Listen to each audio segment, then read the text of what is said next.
I'm going to go out on a limb here and guess that at some point in your life, you've had a moment or maybe even a season where you found yourself questioning God. Questioning things like this. Is he real? Questioning, God, are you really there? Or questioning, do you even care? If not, hold on, because it's probably coming. And if you think that sounds a little bit pessimistic, I actually would just call it realistic. For the reason I say that is I've been there, and countless others of followers of Christ have been there too. One in particular I want to share with you today is a man named John the Baptist. Now, John the Baptist, what you need to know is this. Yes, he was a little bit of an odd guy, for sure, but he was also a man of God. A man that was there when Jesus was baptized, and that means that he was there when the Trinity was evident. I mean, John the Baptist saw amazing movements of God. And then it happened. Then the circumstances of his life began to unravel, and he found himself in prison. And it appears to me that he had one of those kind of questioning moments, and I want to share that with you today. This is found in Matthew chapter 11, verses 1 through 6.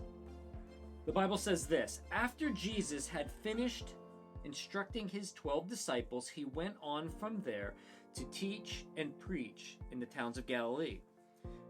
When John heard in prison what Christ was doing, he sent his disciples to ask him, "Are you the one who is to come, or should we expect someone else?" Jesus replied, "Go back and report to John what you hear and see.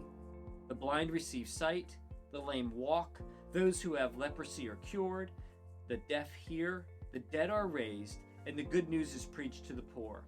Blessed is the man who does not fall away on account of me." John says, are you the one? Are you the long-awaited Messiah? I mean, that seems like a little bit of an odd question coming from the man that baptized Jesus and knew Jesus' entire life. And yet here he is asking, are you the one? Are you real?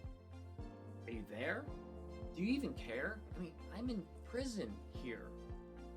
Even more puzzling is this. Jesus doesn't even directly answer his question. He responds this way. He says, "Tell John that the blind see, the lame walk, those with leprosy are cured, the dead rise, good news is preached to the poor."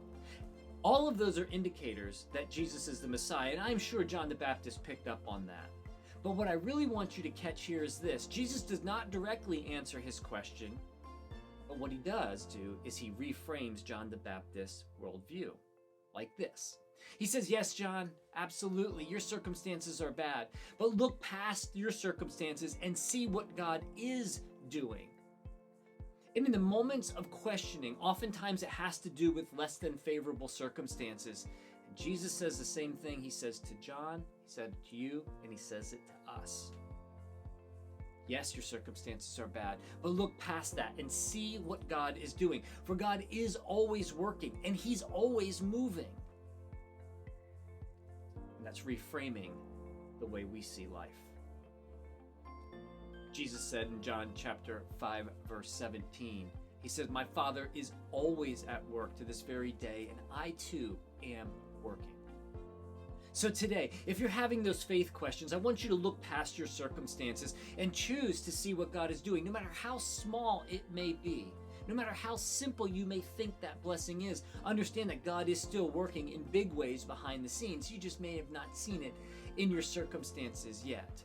For the promise that Jesus made to John the Baptist is the same promise he makes to you, and that is this. In Matthew chapter 11, verse 6, "Blessed is the man, blessed is the person who does not fall away on account of me." And one final thing you need to understand about that does not mean your circumstances get better. For what happens to John the Baptist is he's decapitated. But what Jesus does promise us is this. Blessed is the person who does not fall away on account of me. That means that our blessings are far beyond what this life can offer us. So I'm going to encourage you today, if you're having those crisis moments of faith, kind of questioning, God, are you there? Do you care? Are you even real? Hold on. Keep trusting him, for you will be blessed way beyond the circumstances of this life. Hold on to Jesus. He cares, he's real, and he is working.